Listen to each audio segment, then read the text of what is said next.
This is why I can't believe this. This is why you cannot forgive this. Good God, I am animated. But I think you can understand why when you look at this game, a game of tight margins, a game of so many nuances that we're of course going to dive into. But I've got several problems with this game of football. And I've actually got a very difficult decision to make when it comes to Arsenal at the end of this video. But Tottenham fans, talk to me. You have to have had the most frustrating afternoon for yourselves, because we're going to talk about this goal straight away, because I really can't hold it in anymore when it comes to defending for it. But there were good moments, but they were just moments. And when it comes to Arsenal, again, I think there's so much nuance here when it comes to, is that what title winners do?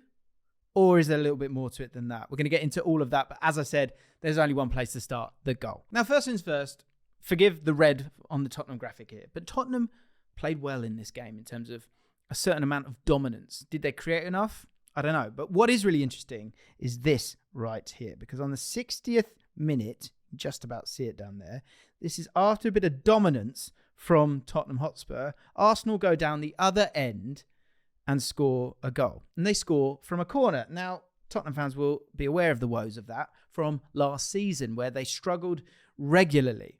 So when we have a look at Arsenal, who scored so many goals from corners and set pieces last season, and you look at the stats of where the ball goes from corners, you can see in front of you right now, 33% go right on the goalkeeper in the 6-yard line.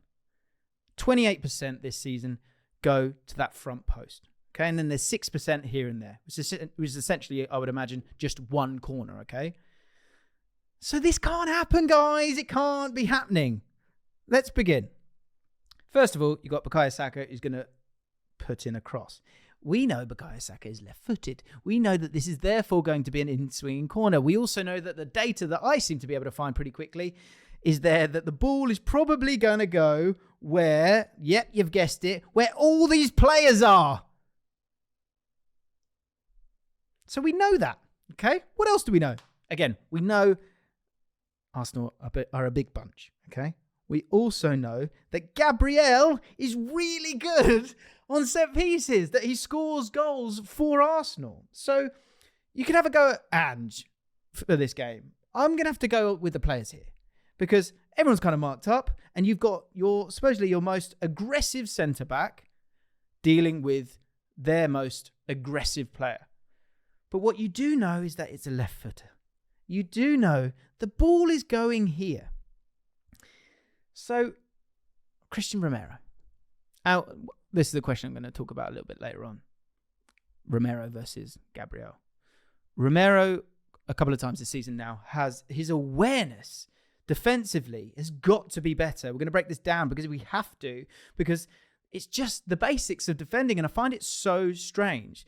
If we zoom in on this first moment here, this is the starting point. Now, Romero's doing that thing where he does the oh, don't worry, it's my peripheral vision, everything's going to be just fine. What I'm struggling to understand, what I was taught, was that when you've got a defender there, of course you've got to try and watch the ball, put an arm one side of them, put an arm the other side of them, then you can watch the ball, and if that defender hits your arm, you know they're going this way. If they hit that arm, you know he's on his way around the back. Let's move it forward. This is where it starts to get a bit squiffy for Romero, I'm afraid. Because he's not really... He's sort of frozen in time at this moment. And again, what do we know that's going to happen here? We know, for the third time, that Saka is going to curl it into that area there. We know that's going to happen. And we know that Gabriel is going to want to attack that, because he's their centre-back. Get your arms around him, Romero. He doesn't do that. And all of a sudden, it's an absolute disaster, because Gabriel is the wrong side of him. And now, like with most moments in attacking, moments in football, if you can see the back of your opponent's shirt, they're in trouble, because they cannot see you. They can give it a go, which is what Romero looks to do. So again, if we zoom in, we can see he's now trying to have a look. Why is he trying to have a look?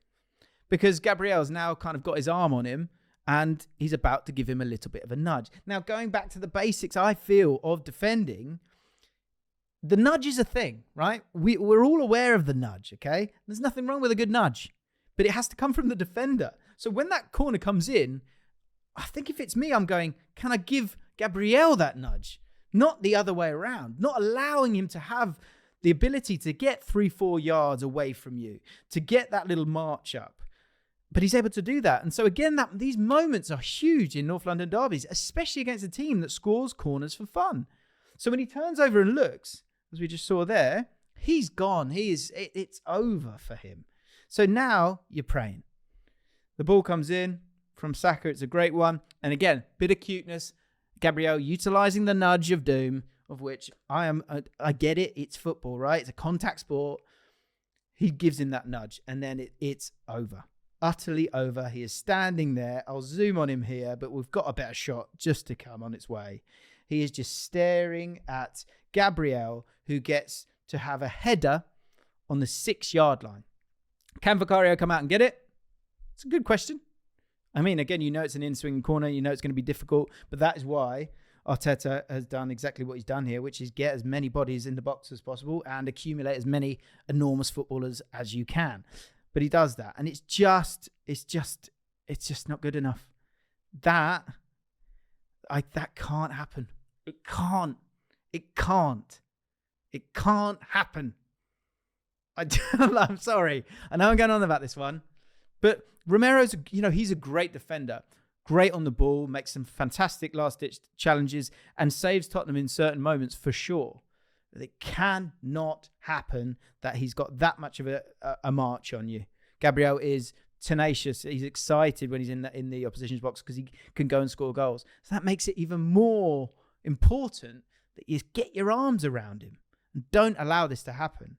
And again, I think it's a heartbreaking one for them, an absolutely heartbreaking one for Tottenham, because there were some good and interesting elements in the game, of course, where Arsenal were up against it. Now, I'll show you what all these squiggles mean in a second, but I think in terms of the ebb and the flow of the game, I think this is a really important thing to touch on because, of course, you got Jorginho and Partey in there. They were actually the other way around, I'll be honest.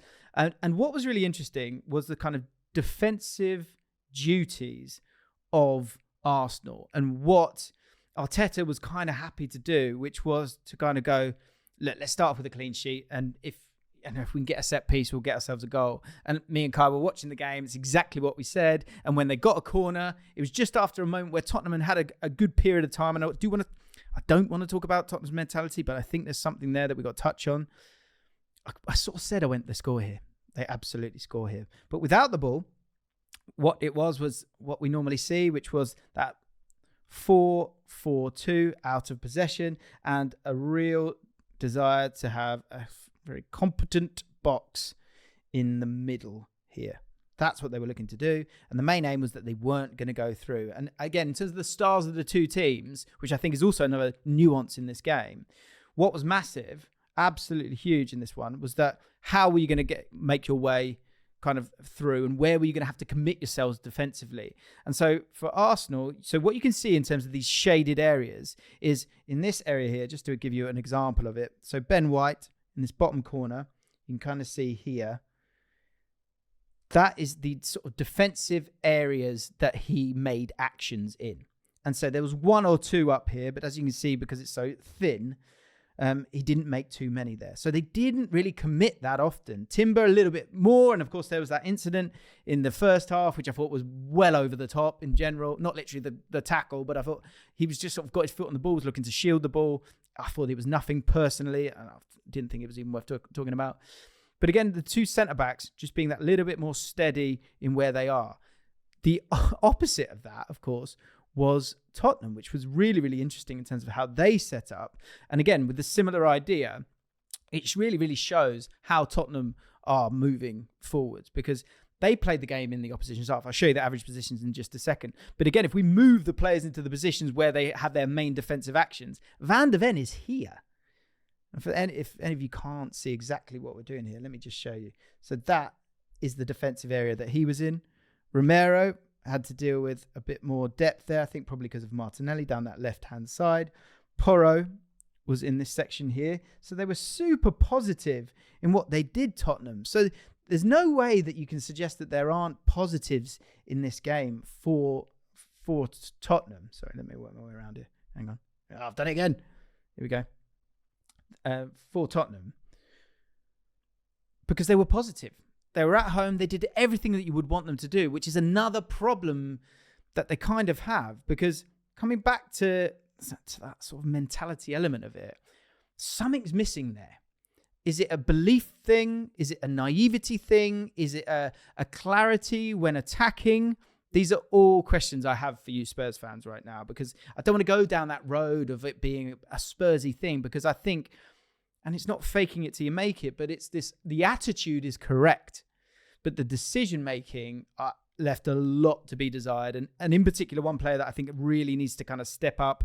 And we did a video on this channel. We really, really believe in him, but something's not totally there right now. Now, players go through highs and lows when it comes to confidence, but Brennan Johnson, his decision-making, if he wants to play for this team on that right-hand side, because there were some really nice elements of it. I thought Kulusevski in the areas that he got into were really, really nice. But Brennan Johnson needs to be that little bit better. Gabriel is not spoken about enough. And I think often, every team kind of has their A side, and that's kind of the thing with Arsenal when they're talking about Saliba a lot of the time, because he is just such a Rolls Royce. But Gabriel deserves huge credit, and no one talks about him at all. And he's been consistent for a really long time. An utter monster in both boxes a lot of the time.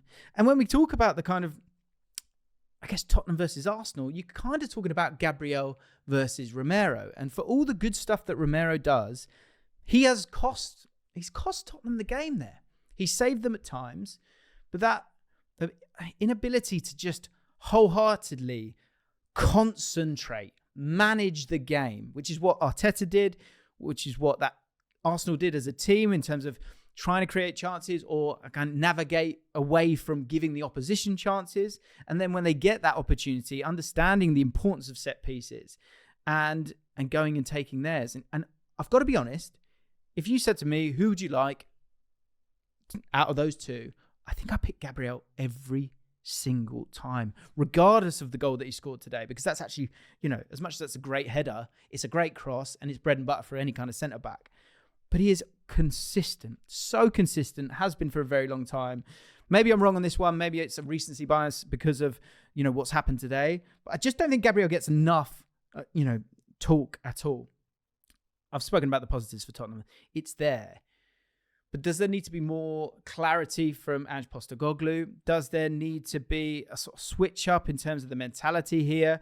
And is the quality overall there? Is Brennan Johnson going to get to those places that you want him to? Is Solanke going to get to those places that you want him to? Are you wasting Kulusevski out there?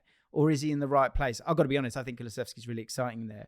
Who is the guy that's going to get you out of trouble time and time again? That's the difference between Tottenham being a really exciting team that can win games and a team that just always wins games.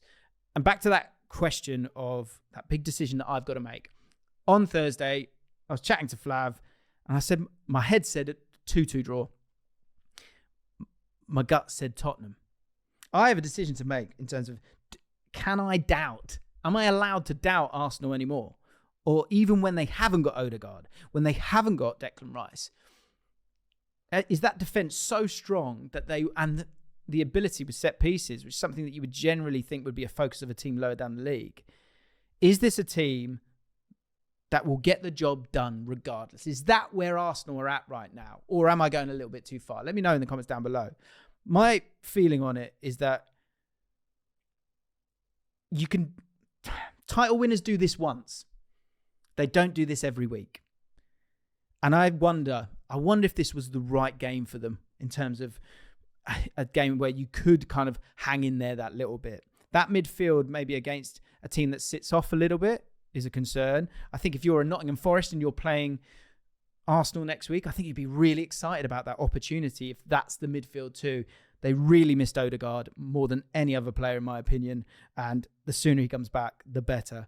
The Man City game, of course, is next week. How will they do without a player like Odegaard against a team that has that clarity, that has that ability? And when you've got Brennan Johnson out there, if that's Savio, is it a different story? Let me know in the comments down below. Congratulations to Arsenal. Monster win. Tottenham fans, feel free to scream in the comments.